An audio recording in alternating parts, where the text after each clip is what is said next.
Okay. So it's recording. The question is, am I going to knock that over? Well, if you do, it won't be the end of the world. That's why I've never gotten a really nice camera.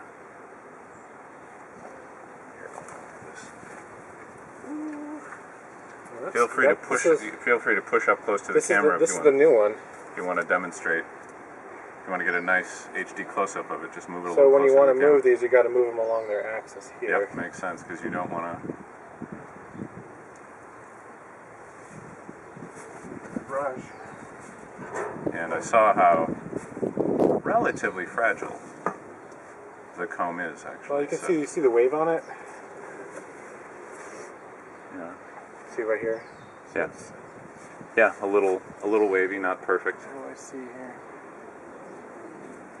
See Mama? Maybe a little. No, Mama's not on this one. I don't think. I don't see her anyways. Yeah. Okay, looks like they're storing pollen in there. Am I getting in the way of your camera? No, and don't worry about it. You, first and foremost, do what you're doing.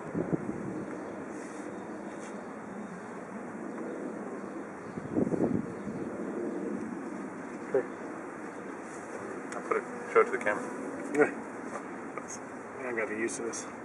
See in there, they got the pollen stores. So you got it a little sideways, careful. Yeah. Yeah. Should be okay. See the pollen stores deep in there. So they're good on pollen. That may or may not have been our gunk that we fed them.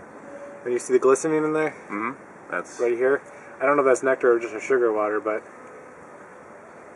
it's very wobbly at the top. It's making me nervous. Yeah, it should be okay. Not personally nervous, but nervous for the comb. I think it's more on this. Okay. How much of that is the quivering bees? Yeah. Okay, you've got a few right where it's going to engage. Yep, I know. Go figure it out. Almost there. Just gotta do it slowly. Yeah.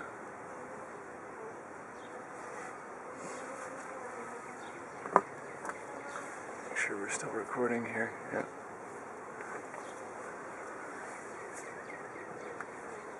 Okay.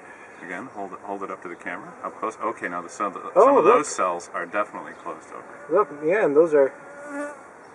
We have capped brood. Go ahead and put it like 10 inches away. Just get, because it is HD, so you'll get some nice detail there that you can look at later.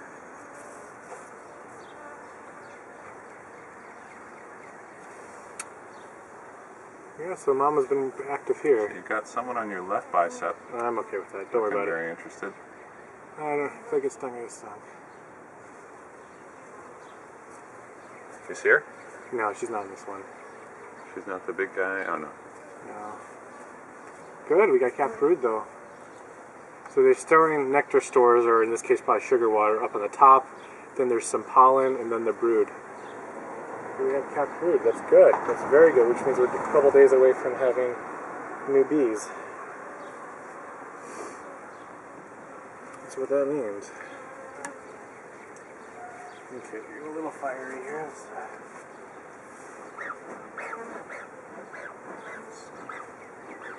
Just say if you smoke your hands. Yeah, I said. So we'll see a little bit of a... It's probably no doing it directly on them. Yeah. I mean, I've seen, as with everything else, this seems to be... it smells like cheap tobacco now. Yeah, I like it. Yeah, so we got babies. That's awesome. Again, pollen, nectar, capped brood. There's this pattern. You want basically the capped brood pretty well clustered, and then maybe a couple holes where there's new eggs. There's a 1-2-4 pattern. I'm not entirely clear exactly how it works yet, but there's a pattern that you look for a good laying queen. And that suggests to me, though, that there's still probably some babies already born. See the guys right here? Mm-hmm. Like sticking their head in. Either that's a kiddo that's emerging, or so we're good there, though.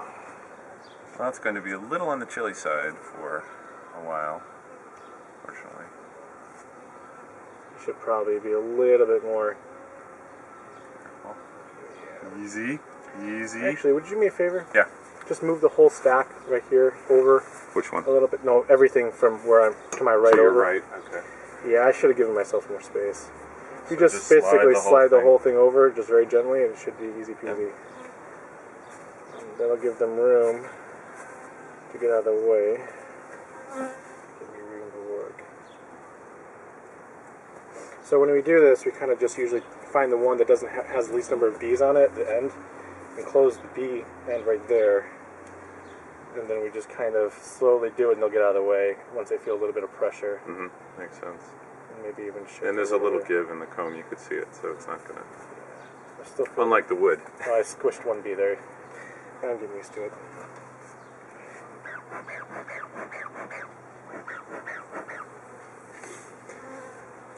Okay, next. So this is one of them I put in. Whoa, it's bigger than I thought it'd be. So this is one of the ones I placed in a couple days ago as a spacer to give them more room so they wouldn't swarm and expand. It's interesting though, this thing is not very well attached because they kind of attached around the putty for the patty. See? Yeah, I see that. So that's a little nerve-wracking. Hopefully they shore that Do you want to out. mark it? Or something? Nah, if it's going to fall, it's going to fall. I'm not sure how to... No. This is completely empty. Mark it for less handling. Wow, yeah. Eventually they should clean it up and figure it out, I would think. I don't see Mama on this one. You don't actually look for Mama, you look for basically a swirl where everyone's facing Makes her. sense for you. They're all... They are storing lots of pollen though. And that could just be our patty, but my goodness, the amount of pollen I saw coming in yesterday, I can't imagine there's not some. They were, if you'll forgive the phrase, busy bees. Yeah, you see where it comes from, right? Huh. Yeah, if you can find the queen, definitely let's hold her up close to the camera and get a... Looks like one of my bars got warped a little bit, but it's okay. I suspect that's going to happen as it gets exposed to the... Ooh, this one's nice and heavy.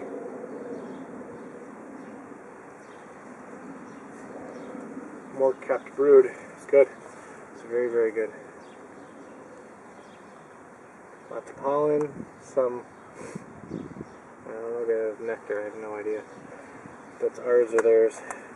I'll take it either way. That means that even if we don't feed them and it's empty, they have something to subsist on for a while. That's great though. They're seemingly pretty docile today. They were a little bit more angsty yesterday. Oh, it was a lot warmer. Well, I mean in the morning when I was getting them. When you saw me out here. Want to see the bees? Okay. There. You might not want to get super close, but Paul is actually taking them out. So you're gonna take another comb out? Yeah, I'm gonna be doing a full inspection on this one. Yeah, this is the bar that I. This is the one you're worried is cross combed. No, this might be it. But they've all. It was just a series of bars with a little place for them to start. And he's just pulled out 3 or 4. Okay. They go down into it. Oh, we're good. We're good. It was just propylized. It was just glued they're together. They're breeding as well. They're half cells in there, so they're definitely. Oh, here we go. There you go. See? Oh, found the queen. There's the queen. Oh, here. Hold her up to the. There's the queen right there. That's fantastic. Here, let's get her.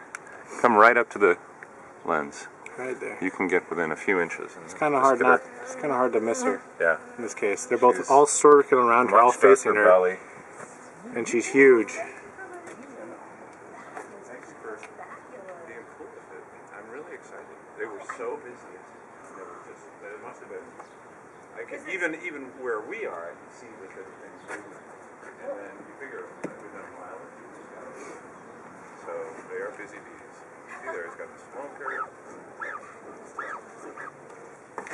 Okay, I'm gonna do something maybe a little foolish, but I'd like to get some of this patty off. He's handling them quite a bit. Olive. Yeah. Oh yeah. It is fascinating. It's really, and it's so much like gardening in so many ways. It's just that you have these little interventions, and then mostly you're watching. Yeah. The process play out. So. Okay, that went really well actually. You got some of your artificial Yeah. pollen off of there. Problem is I'm at. Part of what you apparently the art of getting the most out of the domestic food. We're still feeding them. You get about a quart of sugar water and some artificial pollen because things are relatively sparse right now compared to what they will be in the heart of the summer. But then that helps them build up their numbers so that when the market is open, then they'll make a lot of wild honey.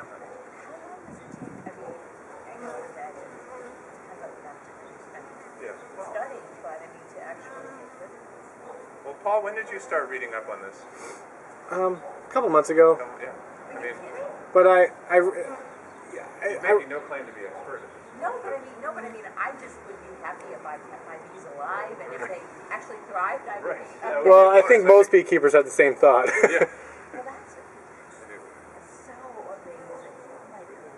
So, really, watch right this space right here in Roger Park. Yeah. Oh, thank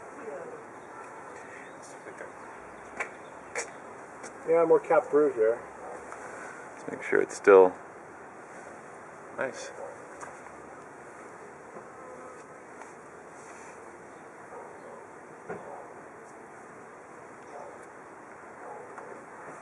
Yeah, it's funny though. I really expected to have a lot more. They're definitely moving. They're. Yeah.